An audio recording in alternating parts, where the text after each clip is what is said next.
Si t'as cliqué sur cette vidéo, c'est que tu t'es enfin réveillé et que t'as besoin de changement. T'en as marre de remettre les choses à plus tard alors que t'avais dit que 2024, ça allait être ton année, que t'allais mieux manger, t'allais faire du sport, prendre soin de toi et être enfin épanoui. Mais ça ne s'est pas vraiment passé comme prévu.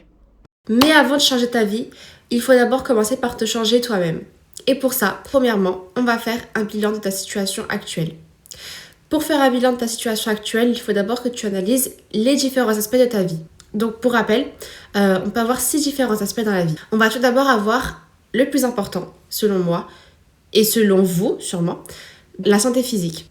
La santé physique, c'est quoi? Très concrètement et simplement, c'est déjà comment tu te sens au quotidien. Est-ce que tu choisis des bons aliments nutritifs qui vont te permettre de rester énergique toute la journée? Ou est-ce qu'au contraire, tu choisis des aliments qui sont mauvais pour toi et qui te fatiguent plus qu'autre chose? Est-ce que tu fais du sport? Ou est-ce que tu fais assez de sport à ton goût? Est-ce que tu fais attention à ta santé? Tout simplement, est-ce que tu prends tes rendez-vous médicaux? Est-ce que tu vas chez le médecin? C'est un peu bête à dire, mais il va y avoir beaucoup de gens qui vont négliger leur santé. Quand je parle de rendez-vous médicaux, c'est les analyses de sang. Je parle des rendez-vous chez le dentiste, des rendez-vous chez le dermatologue. Si vous avez des boutons, prenez des rendez-vous chez le dermatologue. Si vous vous sentez fatigué, allez faire des analyses de sang. Le deuxième aspect, ça va être tout ce qui est relations familiales, relations sociales. Et pour ça, je vais te donner un conseil simple. Éloigne-toi des gens négatifs et passe plus de temps avec les personnes qui te poussent vers le haut et les personnes positives. Le troisième aspect de la vie, ça va vraiment être tout ce qui est le monde professionnel. Posez-vous la question, est-ce que le travail que je fais actuellement, si vous travaillez du coup, est-ce que le travail que je fais actuellement me plaît? Est-ce que je me sens épanouie? Le quatrième aspect de la vie, ça va être tout ce qui touche à l'argent. Donc ça va être quoi? Ça va être votre satisfaction financière et votre richesse. Le cinquième aspect, ça va être votre bien-être spirituel. Donc, si vous êtes croyant, donc vous avez une religion, donc ça va être votre relation à la religion, votre manière de la pratiquer, est-ce que ça vous convient ou non? Dans l'absolu, qu'est-ce que vous voudriez changer dans votre rapport à la religion? Et le dernier aspect, ça va être votre force mentale. Pour que vous compreniez bien ce que ça veut dire, je vais faire une comparaison entre deux personnes. Une personne qui a un esprit faible et une personne qui a un esprit fort. Une personne qui a un esprit faible, c'est quoi? C'est une personne qui va avoir du mal à se concentrer, qui va aussi avoir du mal à être disciplinée et qui va manquer de conviction et de motivation. Alors qu'une personne avec un esprit fort, elle va être dynamique, elle va être déterminée, elle va être disciplinée et elle va accomplir ses objectifs. Attention, on peut être une personne avec un esprit fort même si on manque de motivation. Parce que la motivation, c'est vraiment quelque chose qui vient, qui part, qui vient, qui part. Voilà, une personne n'est pas motivée tout le temps. Donc, vous allez prendre votre journal et vous allez simplement écrire sur chacun des aspects que je viens de citer. La deuxième étape pour devenir la meilleure version de vous-même, ça va être de vous poser la question, qui est la meilleure version de moi-même? Comment est-ce que vous l'imaginez? Comment est-ce que vous la voyez? Et le plus important, qui est-ce que vous voulez devenir? Donc là, on va reprendre notre journal. Sur une nouvelle page, on va se poser 2 secondes et on va imaginer la nous-mêmes de nos rêves, notre meilleure version. C'est quoi ses principes? Quelles sont ses valeurs? Qu'est-ce qui va lui tenir à cœur? Comment vous voulez être perçu? Est-ce que vous voulez être perçu comme une personne qui se respecte et qui s'aime ou bien une personne qui va juste suivre les autres?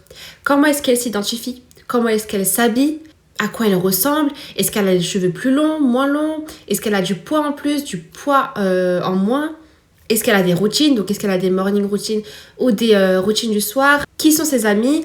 Quelles sont les personnes avec qui elle s'entoure? Et quelle va être sa journée type? Une fois que vous avez tout noté et que vous avez l'idée de la personne que vous voulez devenir, vous allez pouvoir commencer à prendre de petites actions, à faire de petits changements au quotidien, à implémenter de nouvelles habitudes, petit à petit. Donc à chaque fois que vous allez vouloir faire quelque chose, vous allez vous demander, est-ce que la personne que je veux devenir aurait fait ça à ma place? Et donc pour devenir la personne que vous rêvez d'être, il va falloir changer vos habitudes. Ce qui nous amène à la troisième partie de cette vidéo, donc l'importance du changement de vos habitudes. Les habitudes, c'est vraiment ce qui va nous permettre de changer et de nous forger au quotidien. Et c'est entre guillemets l'étape la plus compliquée parce que c'est celle qui vous oblige un peu à prendre...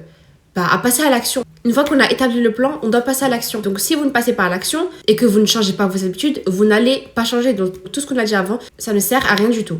Pour cette troisième partie, je vais m'inspirer du livre Atomic Habits de James Clear, qui nous explique comment adopter de nouvelles habitudes et comment abandonner de mauvaises habitudes. Et je vais vous montrer comment est-ce que vous allez adopter vos nouvelles habitudes avec 4 lois. La première loi, c'est le fait de rendre évident la chose. Si par exemple, la meilleure version de vous-même, elle lit un livre par mois. Donc pour rendre évident la chose, ce que vous allez faire par exemple, c'est que le matin, quand vous allez faire votre lit, vous allez poser un livre sur votre oreiller. Et ce que ça permet de faire, c'est que ça permet de rendre évidente la chose. Donc dès que vous allez vouloir dormir, vous allez voir ce livre posé et vous allez vous dire « Ah oui, c'est vrai, je dois lire un livre avant de dormir. Je dois lire quelques pages du livre avant de dormir. » Ensuite, ce que vous allez faire, c'est que vous allez ajouter l'habitude dans votre routine existante. Si vous vous brossez les dents tous les soirs à une certaine heure, vous pouvez par exemple dire « Après avoir brossé mes dents, je lirai 5 pages. » La deuxième loi, c'est le fait de rendre la chose plus attractive.